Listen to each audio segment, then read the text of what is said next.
Welcome to the award-winning Superhuman Academy podcast, where we interview extraordinary people to give you the skills and strategies to overcome the impossible. And now, here's your host, Jonathan Levy. This episode is brought to you by Blue Blocks. Blue and green light is destroying our sleep, hormones, and performance, and that's why it's important to wear blue light blocking glasses. But did you know that all blue light glasses aren't created equal? I personally have started wearing Blue Blocks blue light blocking glasses, as they are the only blue light blocking company in the world that create evidence-backed lenses for filtering blue and green light.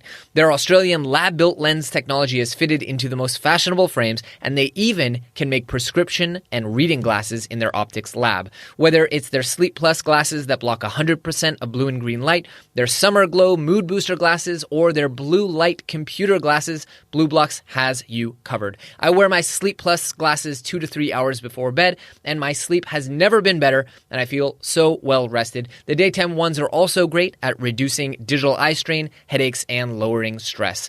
With free and fast worldwide shipping using code SUPERHUMAN at checkout, now is an amazing time to level up your sleep and eye health. Just go to blueblocks.com, that's BLUBLOX.com, and enter code SUPERHUMAN to save 15%. Greetings, SuperFriends, and welcome to this week's episode, where I am joined by a repeat guest and longtime friend of mine, Robb Wolf. Robb has been on the show many times before because he's written many New York Times bestselling books, in fact, 2 in the past so far, and is a former research biochemist that is better known for being the author of the Paleo Solution and Wired to Eat. Robb is my go-to thought leader on all things nutrition. He's the person who convinced me to go paleo. He's the person who convinced me to modify that diet with more data about my own blood sugar and response and insulin response levels. And now he is pioneering a healthy rebellion, a social movement with a goal of liberating 1 million people from the sick care system. And, as if that weren't enough to take on, he has also written a new book called The Sacred Cow. It's a contrarian look at a potential way for solving our food crisis, specifically the animal protein crisis that we're facing, and dealing with climate change. Now, I'm going to warn you, a lot of Robb's opinions are contrarian, and he even goes out and says, you have to be careful not to get canceled for sharing some of the opinions that he shares. But I always like to bring in both sides of the opinion. And honestly, I wanted to talk to someone who was spreading a message of hope right now, especially when it comes to the environment. So Robb and I talk about a lot of different elements of this whole piece. We talk about what is the best way for humans to get our animal protein, assuming that an animal protein diet is what people want, and not everyone is going to go off of it, and not everyone should go off of it. We talked about the sustainability and environmental impact of factory farming versus grazing animals. We talked about alternative energy solutions, which I didn't know he geeked out on as much as I do, but it turns out he geeks out on much more than I do. And we talked about some of the challenges with alternative energy. And we talked about much, much more. You'll have to listen to the podcast episode to know all about it. But I know you're going to enjoy this episode. And if you do, make sure to check out Robb's book, The Sacred Cow. So without any further ado, my friend, Robb Wolf.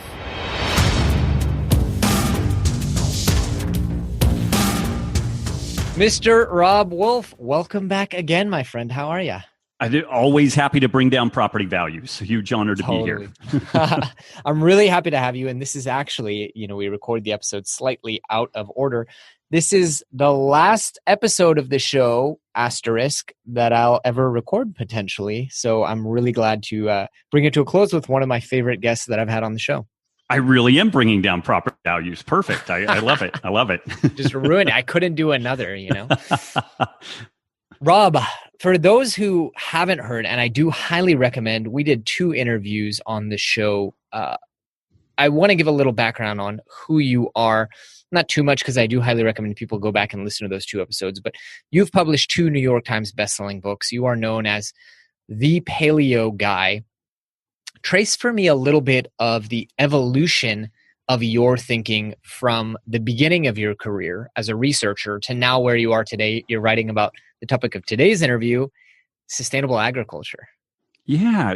So I got into all of this stuff in large part because of a health crisis. About 22 years ago, I had ulcerative colitis bad enough that I was facing a bowel resection. I'm 5'9", about 170 pounds, reasonably good shape for an old codger. And when I was at my low ebb of illness, I was about 130 pounds, just suffering horrible malabsorption problems. And this ancestral health, low carb paleo type diet got on my radar, and I gave it a shot. And it was kind of magic for me. And I started researching this topic, did a research fellowship with Lauren Cordain, and who's kind of the founder of the modern paleo diet concept.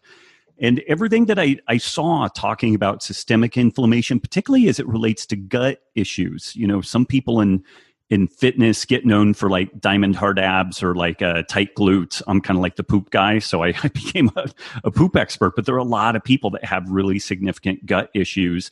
And as time has gone on, we've realized that the gut relates to literally everything else. Neurological problems, like now there's a linkage between Parkinson's and Alzheimer's development and different gut abnormalities. So it's, that's been kind of an interesting thing to see that common thread, move forward through time.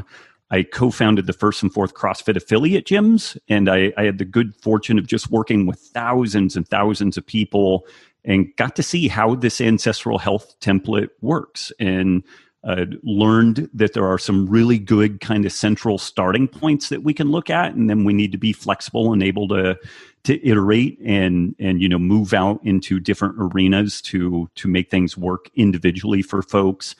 And very early in this whole story, gosh, it's got to be around like 2000, 2001, I started really thinking about our food systems.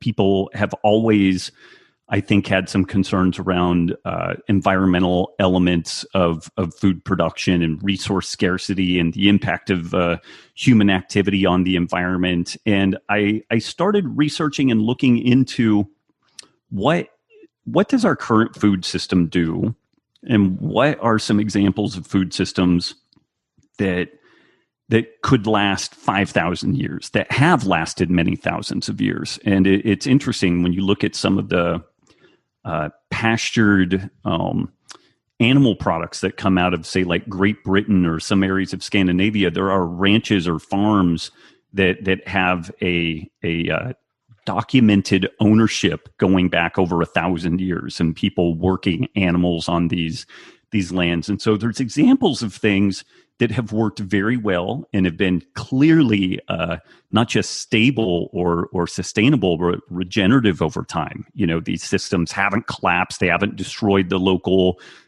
environment. And then we have other examples where intensification of the food system maybe has won us some short-term benefits, increasing caloric production and whatnot, but some really nasty long-term problems like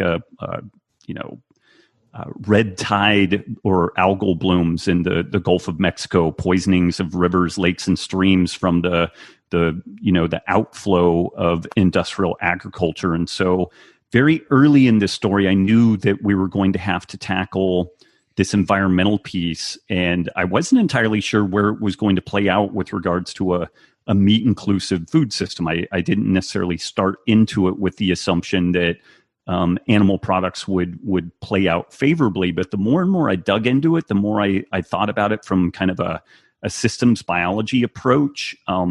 Something that looks like an 18th century farm, but is informed with things like satellite overlays and drone data and information about the water content of a pasture could really help inform a modern food system that pulls from elements of very old, very well established practices in sustainable food production, but that can be kind of improved with the inputs of modern technology. And what I've noticed is that people will oftentimes enter this ancestral health scene or just health transformation in general because they're sick, they don't feel good, maybe they just don't look as good as what they would like. And they, if they're able to effect a really remarkable transformation, that's great. But then oftentimes they kind of look up and look around and they're like, okay, what's next? And the what's next that I've really been trying to curate for people is some thought around this idea of sustainability and regenerative food systems so that we can leave a legacy to our children. Like you're expecting a new child soon. Like, you really start thinking about that stuff, not just our impact, but what is the next generation, what will they inherit and what type of, benefit and leverage can we provide to them so that they can hopefully do a better job than we did. So I know that that's a very long rambling kind of story, but that is, kind of bridges this piece from nutrition and kind of paleo diet type stuff into this really what is my true passion is this regenerative food system story. I really just talk about nutrition in a way. It's kind of like the what is it like free nachos or something at a bar. So long as you keep drinking beer, you get the free nachos or whatever. Like I the nutrition and health information that I try to put out is just to get people through the door, hopefully get them healthier, get them thinking about their own health. And then in the process of that, make them, you hopefully bring them to a spot where they can start appreciating, oh yeah, if I like eating this way, then I would like to both have access to it and I would like this to be something that's sustainable for in perpetuity, hopefully.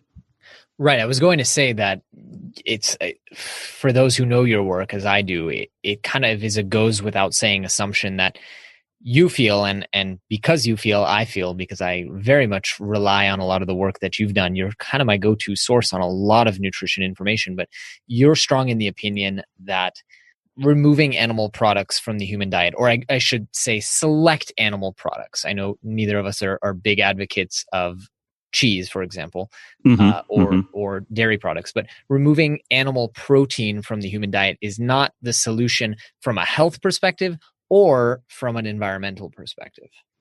Yeah, and that's a very dodgy proposition to throw out there these days. That can get you cancel cultured really, really fast, and it's an interesting time. About a year and a half ago, I got up one morning and I had a text from both Mark Sisson and Chris Kresser separately.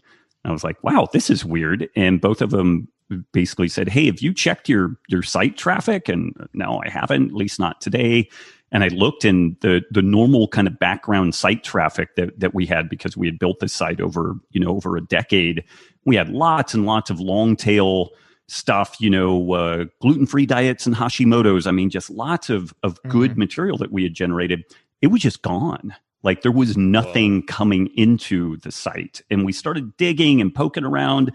And then there was kind of an expose news piece that made the case that a good number of people in the paleo low carb space had seen a 95, 97% haircut in their site traffic due to a Google algorithm update. And I happened to be one of the people that was in that. And it was interesting because there is a lot of really squirrely information out in the world. Like there are people that believe that there are lizard beings wearing human skins running the world and stuff.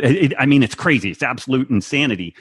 And mixed into that are other things like cholesterol levels aren't necessarily as directed into cardiovascular disease as what we might be led to believe. And so there's a bunch of these kind of nuanced topics which just kind of got nuked off of the interwebs. Some of the most credible people to investigate these things, researchers like a good friend of mine, Dr. Anthony J., who's a PhD in biochemistry. He is an appointee to the Mayo Clinic. His website got hammered on this, because and we're still speculating about the exact whys on this story, but for sure there was a consistency here that people who advocate for animal products, for nutrient dense, protein rich diets, kind of leaning towards the low carb side of things, they didn't fare well in this update. And so it's interesting. Both you and I have kind of a worldview that an animal product inclusive diet is probably a good thing for most people. Not to say people can't pull off of a vegan or vegetarian diet, but I think it takes a little more work and needs a little more consideration. But that idea is apparently so dangerous that Google and Facebook, took it upon themselves to make access to that information very hard to find. Yeah, I'm glad you brought up, just the prevalence of conspiracy theories, because lately I've just been driven crazy by all and I don't know where you sit on this, this dialogue, but the anti-mask people, the anti-5G people, there's no longer a trust for science, right? Right. Like if researchers at the CDC or at the EPA say that 5G is actually safe as long as you're not sleeping on top of one of the I kind of trust that more than some guy on YouTube. But there is this intersection, right, where a lot of folks like yourself who are researchers are publishing information, and now people, corporations, whatever it may be, don't know how to differentiate between what's true and what's not. Right. And it's an interesting time. I'm a maybe a funny one. Like, I'm kind of blasé on masks. I really got in and did a deep dive on the efficacy of masks mitigating influenza spread. So this is stuff from like 5-10 years ago, very pre-COVID. And I was hoping would hopefully be free of the kind of political undertones of like, this message has to say the thing that we want. And I was kind of underwhelmed with it. It's like, you have to wear a particular type of mask. You have to wear it in a very specific way. And then even then it was like, it helps, but it's not the end all be all. And if you're wearing like some sort of a crocheted mask or something, it's a joke. It's not doing anything. But I also did do a piece on 5G, because early in this coronavirus deal, there were people saying that 5G towers were spreading COVID and were causing all these other things. And so I'm the crazy guy that's kind of blasé on masks, but I also think that the folks saying that 5G is barbecuing our brain and spreading COVID, that it's insanity, So even there, like I'm insane to one group of people for being blasé on masks, and then I'm insane to another group of people because I'm really underwhelmed with the data on 5G being bad. So exactly. Now, in the past, so I share your enthusiasm, not just for, I like that you call it an ancestral diet, to me, and again, largely, you're one of the many folks, and Lauren Cordain as well, who've convinced me, like, you kind of can't beat millions of years of evolution. It's like, whether or not that was the best possible diet we could have had, it's the one that we evolved to eat. So I share that opinion with you, and I also share the opinion that factory raised meat is ethically and literally very, very disgusting. Now, I went about this down the rabbit hole of a different approach, which was printed meat or cultured meat. And I'd mentioned to you in private, I invested in a firm that's doing cultured meat. You feel very strongly that there's a different approach. Tell me about that. Yeah.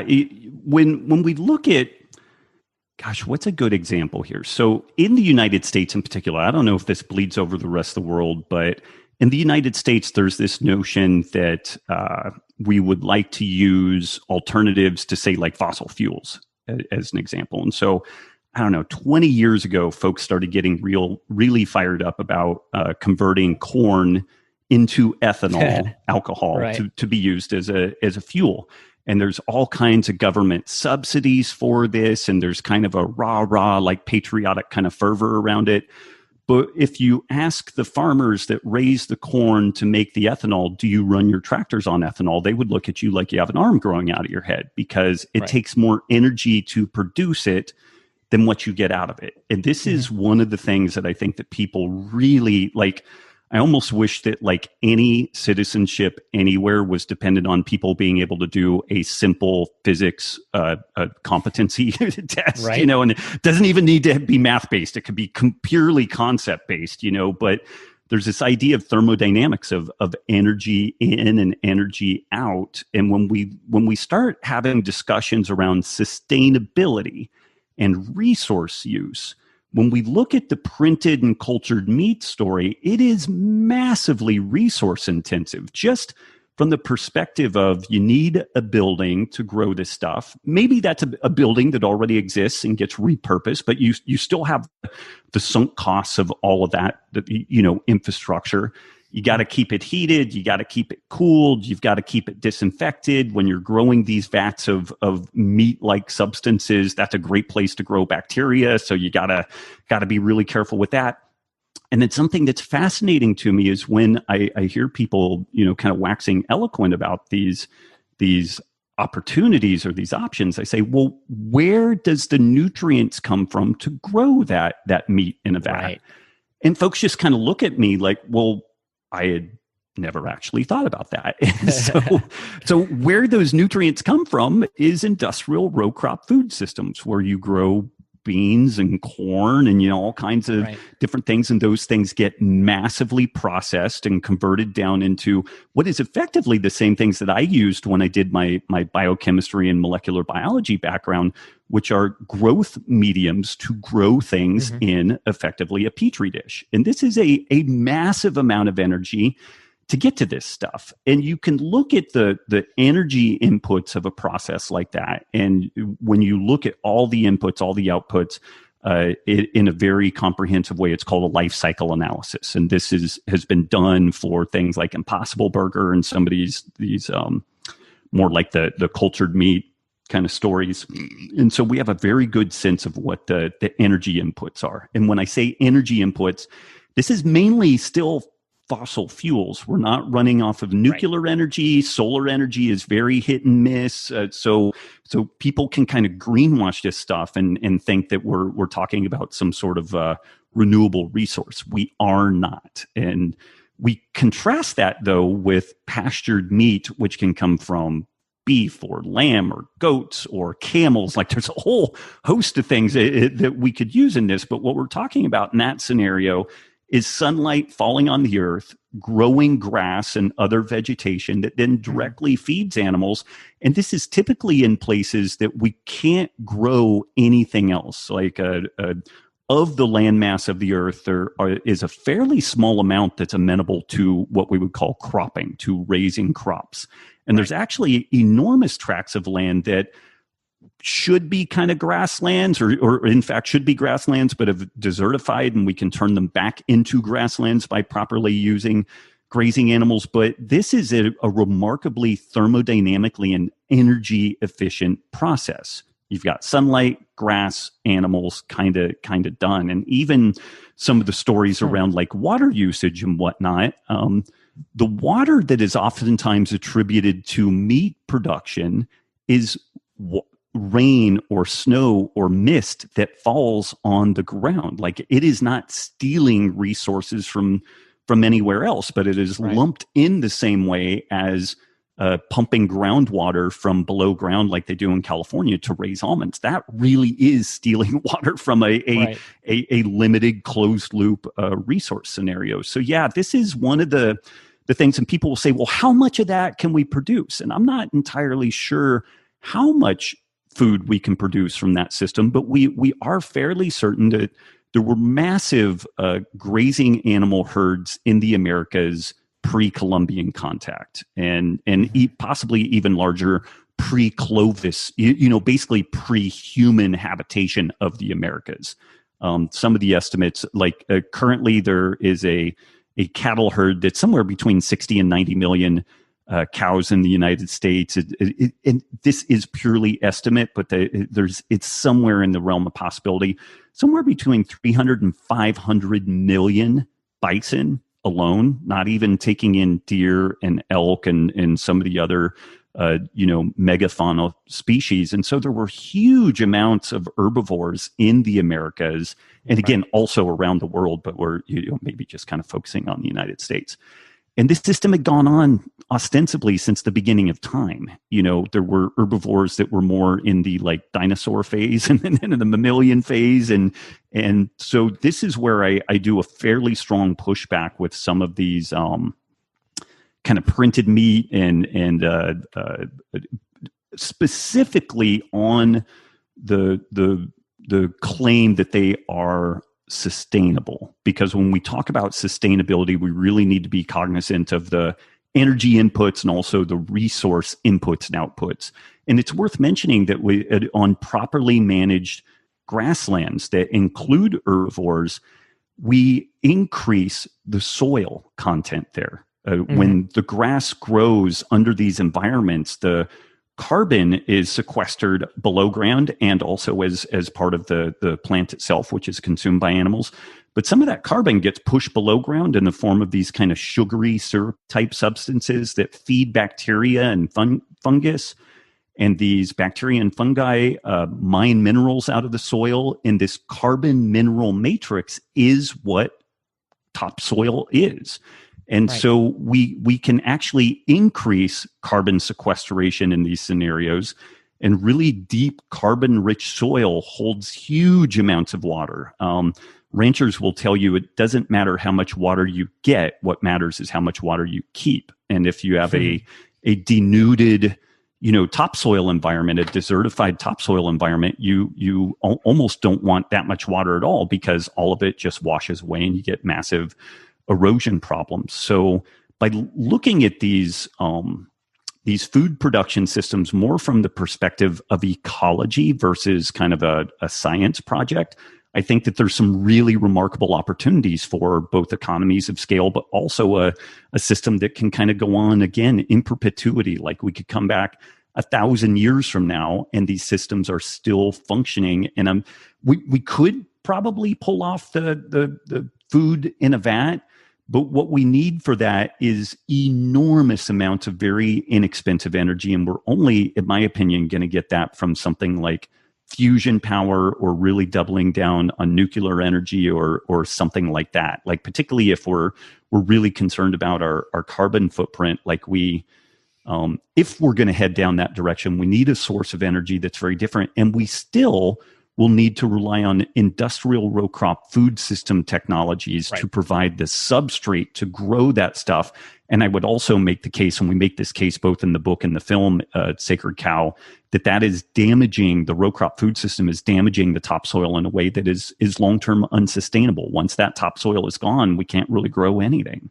Right. Yeah, I would totally agree with you that the technology is very, very far from being green in any way, shape, or form, not only because of the energy, but also, many people don't realize that right now they haven't found an alternative. You asked, where do the nutrients come from? Right now they come from fetal bovine serum, which if people don't know, that is, they kill a pregnant cow and take the blood of the embryo, which is not, it's not serving any of the purposes.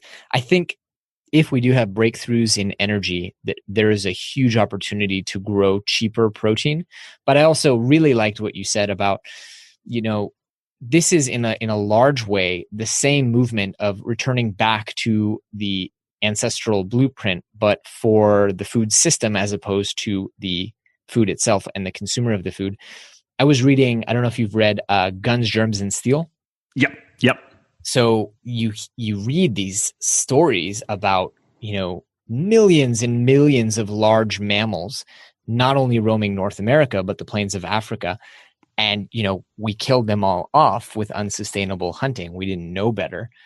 But that was a system that worked for the better part of 1 million years, exactly as you described it. One thing I did want to ask you, and I think you addressed it for the most part, is people talk a lot when it comes to the environmental impact of animals and meat in our food system. They talk a lot about deforestation. And it sounds like you are very much against deforestation and more about re-savannification, if that's a word. Yeah, that is it's an interesting topic, because let's take the Amazon as an example. When sections of the Amazon are cleared, they are first kind of slash and burn, clear cut, and then cattle are brought in to graze and kind of knock the background, remaining non-agriculture based greenery down. Then the cattle are removed, excuse me, and soybean is planted. So the deforestation is sold as a route to increasing cattle production, but cattle production is just a means to an end. The end goal is soybean production. Now, then people will say, well, the soybean is fed back to animals. It is, but it's almost exclusively fed to chicken and pork. And when we look at our food systems pre-World War II, before the intensification of our food systems, chicken and pork played very background roles in our food. Pork was mainly something that was used as a food recycling agent. So like municipalities would take kind of, past expiration date food, or people would use this on their local farm or local community if food had gone kind of south, if there was, in the production of alcohol, all the mash that's left over from both grains and fruits, that was fed to pork products and whatnot. A little bit of grain was, but I mean, it was very much these animals are used for cleanup of other, processes. And the main protein that people ate were herbivores living on grass, because that is the most efficient and really the most inexpensive way to do that. So that's one layer of this story. And another layer of this story, which is really perplexing, in Europe, in the Americas, we used a lot of our natural resources to industrialize and get to a position in which, for the most part, our populations have been lifted out of abject poverty. And this is largely what the rest of the world is doing now. And I'm honestly in a perplexed position here, because some of what is coming out of the Western world, particularly the largely white, vegan-centric world, is that these developing nations, according to them, should not be allowed to use these resources to get themselves out of abject poverty. Now, do we want to plow under every last remaining part of the Amazon? No. But do we, as largely wealthy, white, ever more vegan-centric people, have the right to legally block and vilify the process of people lifting themselves out of abject poverty?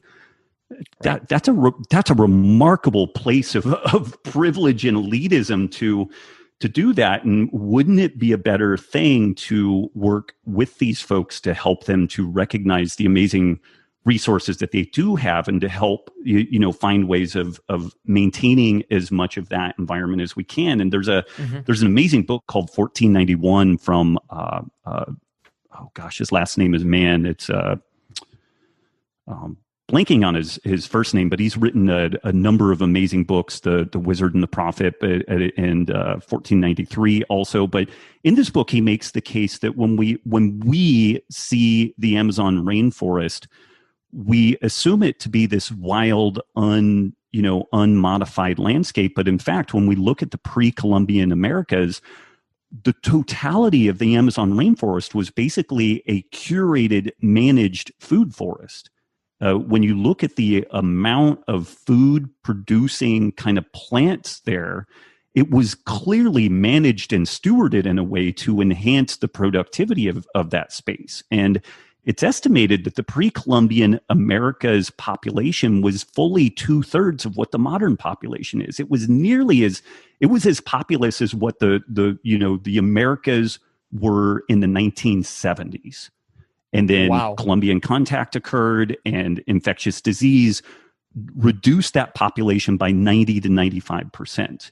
And then we had about 150 year period where everything kind of went wild and all these societies were destroyed.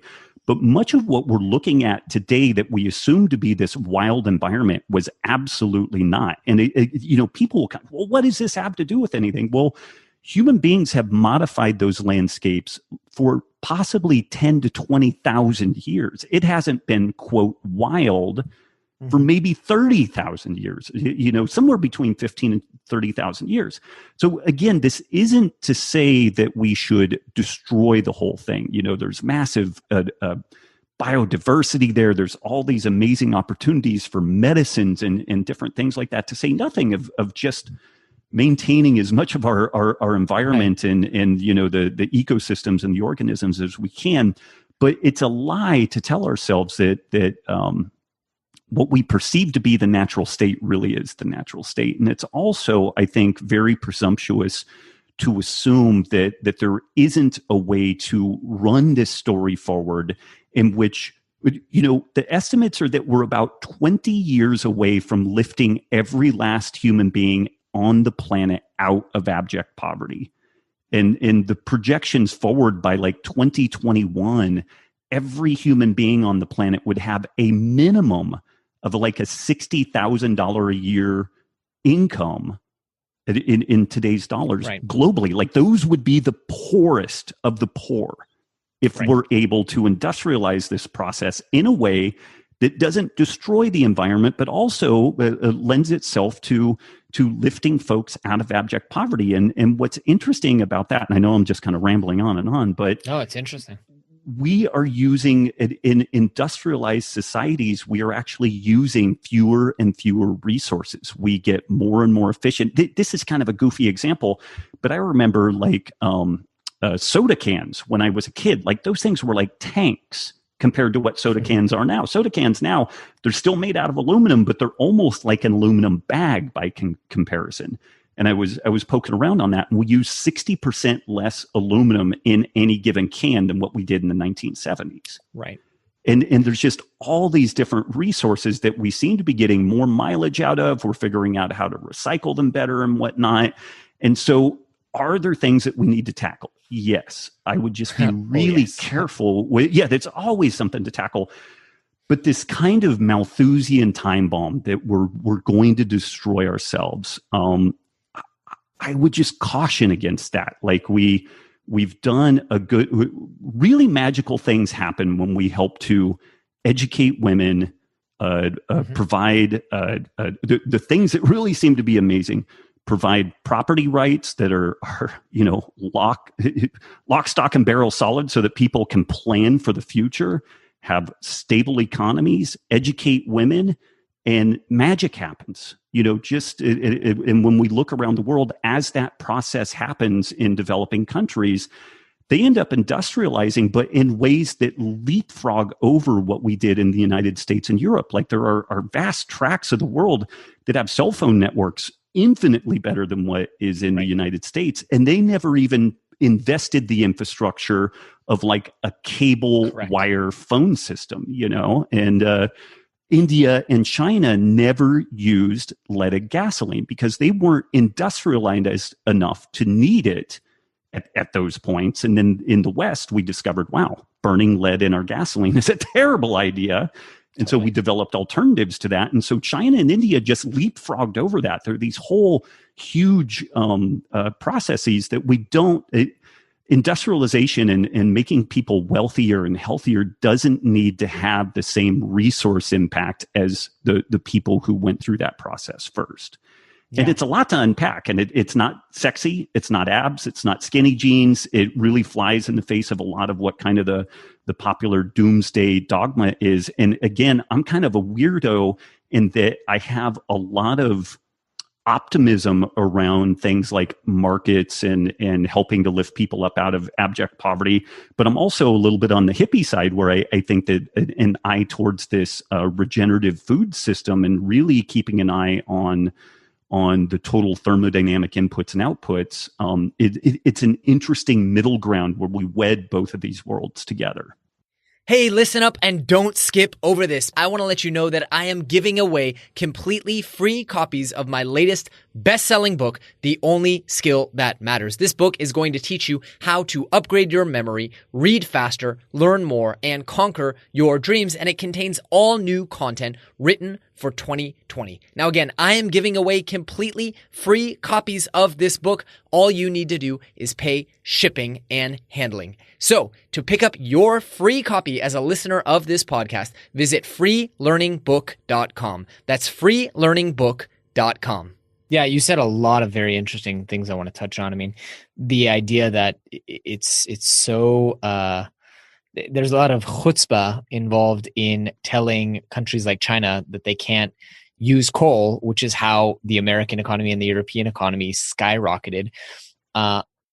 And you're absolutely right. The United States has been in a steady decline of CO2 emissions. Europe has been in a steady decline of CO2 emissions for 20 or 30 years. The issue, those 2 points clash very hard because now China and Asia are skyrocketing in their CO2 emissions and more than replacing all the gains that we've made or reductions, I should say, that we've made in the West. So we end up where, we have 40 billion tons of CO2 emissions a year. But how do you tell these people, sorry, that the rules have changed? Yeah, and this is where maybe there's an amazing book. It's called Apocalypse Now, and if you ever do spin up another podcast, that author might be a good one to talk to. But it's fascinating. Even if you look at shifting from coal to natural gas, the carbon emissions are cut by like 60% or something like that. Like it's far, far, far more efficient. And then it's ironic to me whether someone is on the right side of the political aisle or the left side of the political aisle. I am continually perplexed why people are not hair on fire excited for nuclear energy. And it inevitably boils down to this fear, Fukushima, 3 Mile Island and stuff like that. But when you look at the fact that the places that we've had problems are these generation 1 reactors, and we now have generation 4 and 5 reactors. And almost nobody I talk to can talk about what those differences are, and I would, there's enough young people now. Like I remember I got my first cell phone because of the job I had back in 1996, and this thing, I mean, it was as big as a loaf of bread, Right. and it barely made phone calls. And now, 25 years later, I have literally the whole world of information at my fingertips. I have a TV, I have a full sound system. If I get some external gizmos, I have an AED, something I can shock my heart back on, and all this stuff. And so when people dismiss the safety improvements that have occurred with these Gen 4 leaning on Gen 5 nuclear reactors, and these are zero carbon output effectively. Once you still need to mine the uranium and plutonium and whatnot, and you still got to dispose of the waste at some point. Still got to dispose of waste, but even there, some of these Gen 4 reactors use the waste from the Gen 1 reactors, and so we end up and there's all these interesting kind of stepwise processes with this. And I would just ask folks, how many millions of computer scientists and engineers have been working on our cell phones and our internet for the last, say, 50 years? How many have been working on improving nuclear energy? Almost none, and again, whether you're kind of right wing and you want to think about like national security and energy sovereignty, or you're more left leaning and you want to think about minimizing carbon output and stuff like that. Like nuclear energy is this huge win, but it gives people a rash to even mention it, even though they tend to be functionally illiterate on the topic when you get right down to it. I'm surprised though that you're not hotter on solar. For me, I have the same level of shock. Like I don't understand. We just put a deposit on a new apartment, and I, for the life of me, don't understand why every new building going up doesn't just have solar panels on the roof. The cost has dropped down so incredibly much that it's now really, really cheaperative to generate electricity. I'm a fan of solar, but it's competitive. It is cheaper than other alternatives when the sun is shining. And then when the sun isn't shining, it becomes very expensive. Like in Germany, they've shifted significant amounts of their productivity to what they call regenerative, and that includes solar, wind, and ironically enough, burning wood. And so as they have shifted this process, their energy costs have actually increased by about fourfold. And the wood that Germany burns, when the wind doesn't blow, when the sun doesn't shine, the energy production that they're using is wood imported from North America. And so one of the really crazy problems in this story is battery storage. Right. And you currently, if we use the total global battery storage capacity, like if we took every battery out of every like iPhone and kids' toy and car batteries and whatnot, and we had them all charged up, via the solar grid, it would give us something like 5 seconds of electricity for the United States. No way. Yeah. Holy crap. And so this is one of these things where I sound like a dick saying this, but people need they need a basic functionality in physics, which encompasses, thermodynamics and energy storage and resource allocations and whatnot. The challenge with batteries is that we run up against this energy density wall.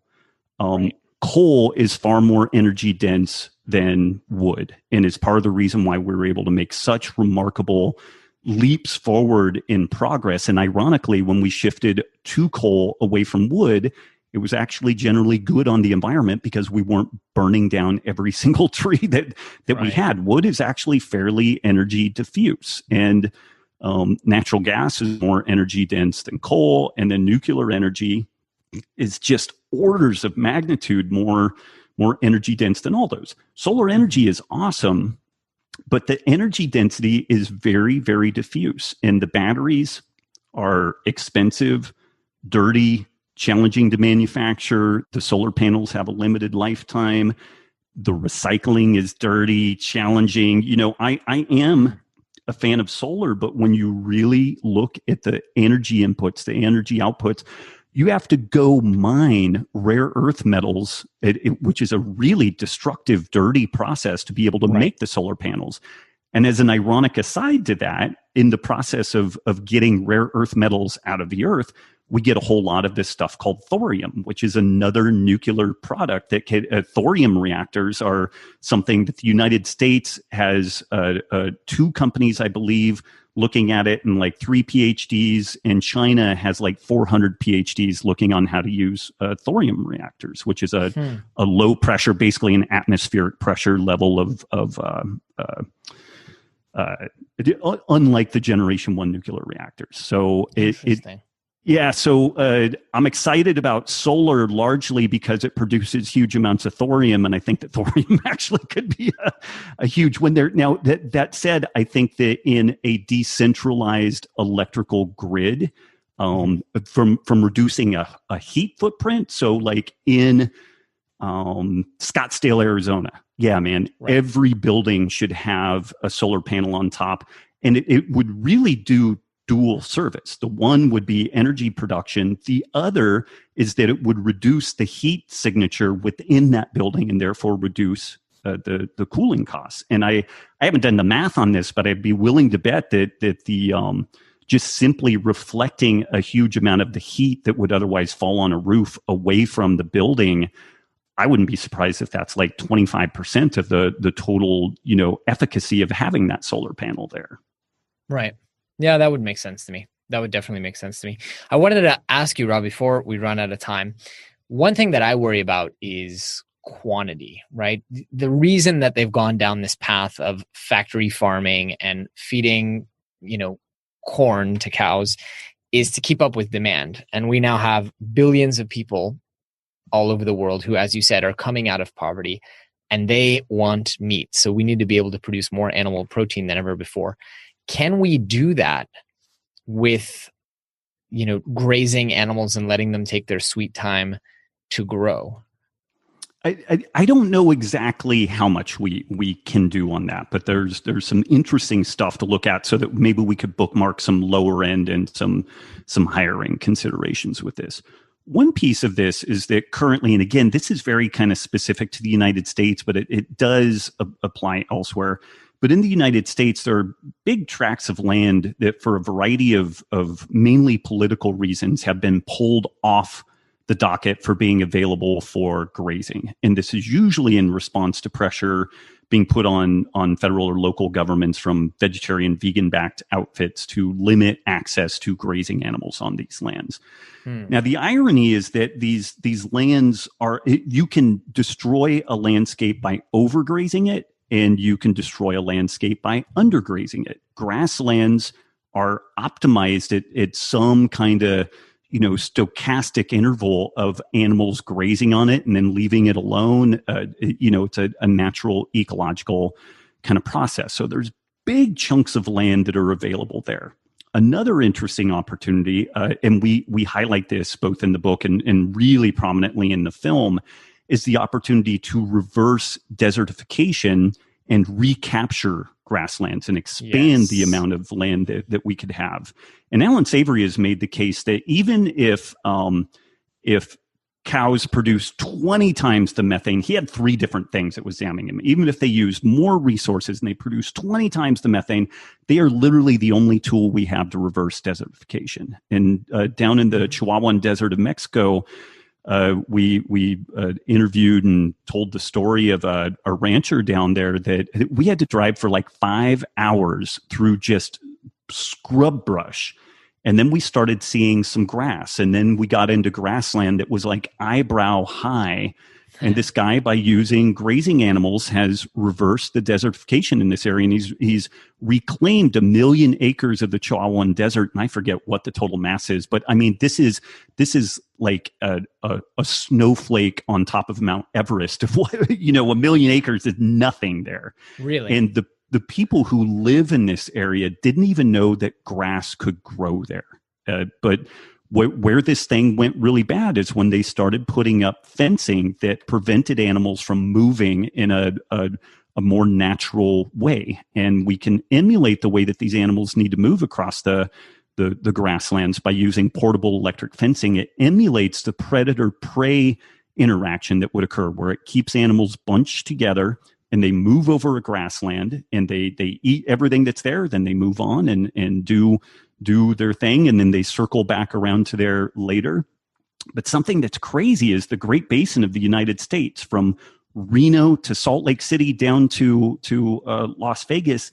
100 years ago, that was a grassland. 150 years ago, like there's stories about this like chest high grass around Las Vegas, and it is clearly a desert now. So this is another piece that, like, I don't know how much food we can produce on that, but currently we're producing none. And if we properly manage all of that, we could improve the food production dramatically. Like if we go from none to some, that's a remarkable increase. And we would improve water capture, and we would reduce the heat signature of these barren earth environments. It would sequester carbon, like we understand that now with the white oak pastures life cycle analysis, where pastured meat sequesters more carbon than it produces.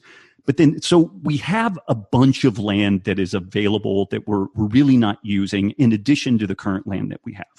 Now, this finally, I get to kind of the question that you asked. When we look at some places like Polyface Farms, where Joel Salatin is, he produces about 400 to 500% more, 4 to 5 times more beef per acre than his immediate neighbors who use conventional practices. So the way that Joel does this mob grazing, holistic management, he produces about 4 to 5 times more than what his neighbors do. But he lives in Virginia, which is very wet. Like it is just, it has a winter, but it's not like a blizzardy winter. So, the animals can still find forage and all that. So it's a really, really nice environment for growing animals. So that's kind of an ideal scenario. In more brittle environments where you either have a legitimately rough winter, so think about like Calgary in the winter or something like that. They raise a lot of beef there, but you've got to be able to make enough grass or hay or what have you to be able to overwinter these animals. So it's a little different story. But in holistically managed areas where it's more brittle, the efficiency is about 30 to 50% greater than what current production is by using these methods. So at a low end, like if everywhere sucked and was as bad as, say, like desert areas or the middle, like Edmonton, Alberta, Canada, then we can reasonably likely produce 30 to 50% more meat on those areas. But then in areas that are more amenable to food production, it may be somewhere between 4 to 5x what that wow. production is. And it's really worth mentioning, we're in a bit of a conundrum in that in the United States in particular, we eat a lot of beef, we eat a tiny bit of lamb, and we eat just absolutely paltry amounts of, say, like goat and we don't eat any camel at all. And we really should be diversifying these animals. If we had mixed species herds, that production would be significantly greater. So some places like the Chihuahuan Desert in sub-Saharan Africa, where these holistically managed practices occur, and they use multi-species environments, then the productivity is that much better. Interesting. Totally fascinating. I really need to dig deeper into this and research it further.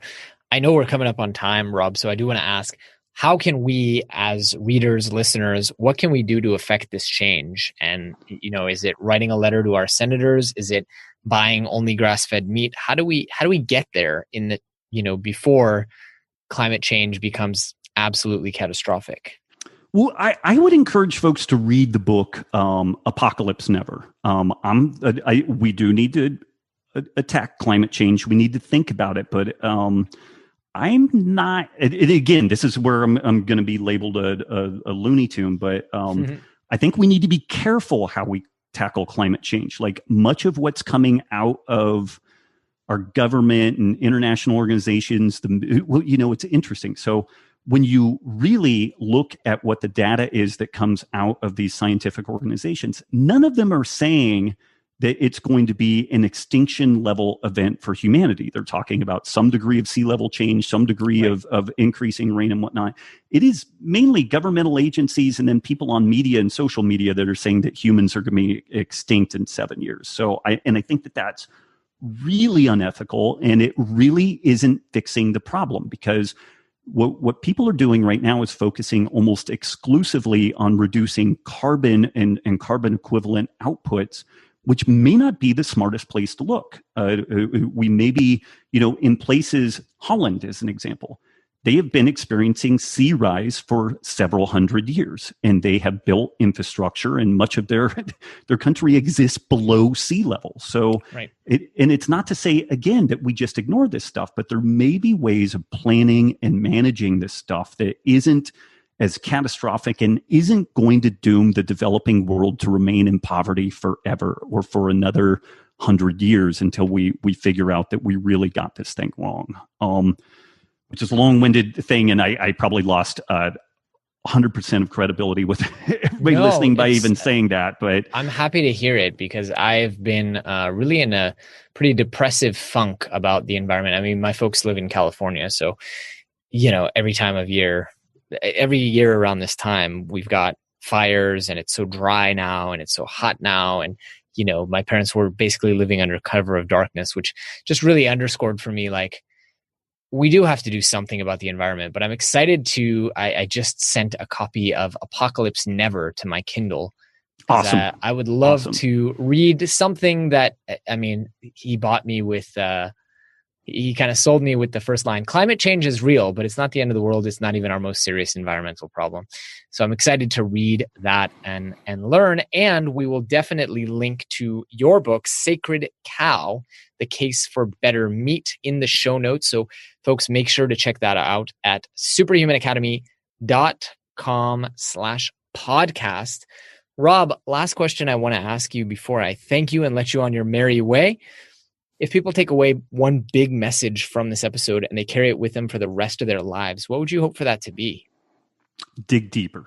Don't let the soundbite catch you by the short hairs and assume that that's got the totality of truth. Like, life is a really complex process. And when we are sold a super simplistic answer to stunningly complex systems, it's probably wrong. I love it. And probably what I needed to hear. Rob, I want to thank you. This is now 3 times that you've come and brought the awesome onto the show. I can think of no better way for me to wrap my career as the host of the show than to have you on. So thanks for coming on. Hey, thank you. You've been a huge supporter ever since we've known each other. And I'm just very, very grateful for that. Thank you. Thanks for tuning in to the award-winning Superhuman Academy podcast. For more great skills and strategies, or for links to any of the resources mentioned in this episode, visit superhuman.blog. While you're at it, please take a moment to share this episode with a friend and leave us a review on iTunes. We'll see you next week.